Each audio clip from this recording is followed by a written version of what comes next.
కోస్తావు. నీ క్రియల ద్వారా మంచి విత్తనాలను విత్తితే మంచి పంట కోస్తావు. నీ క్రియల ద్వారా చెడ్డ విత్తనాలు విత్తితే చెడ్డ పంట కోస్తావు. నీ మాటల ద్వారా మంచి విత్తనాలు విత్తినావంటే మంచి పంట కోస్తావు. నీ మాటల ద్వారా చెడ్డ విత్తనాలు విత్తితే చెడ్డ పంట కోస్తావు. నీ చూపుల ద్వారా మంచి విత్తనాలు విత్తితే మంచి పంట కోస్తావు. నీ చూపుల ద్వారా చెడ్డ విత్తనాలు విత్తితే చెడ్డ పంటను కోస్తావు.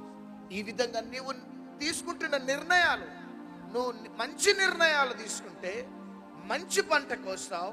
నీ పిల్లలు మంచి పంట కోస్తావు. చెడ్డ నిర్ణయాలు తీసుకుంటే నీవు చెడ్డ పంట కోస్తావు, నీ పిల్లలు చెడ్డ పంట కోస్తావు. నీకేమైనా లోక సంబంధంగా శరీర సంబంధమైన అలవాట్లు ఉంటాయంటే నీవు అలవాట్ల ద్వారా చెడ్డ విత్తనాలు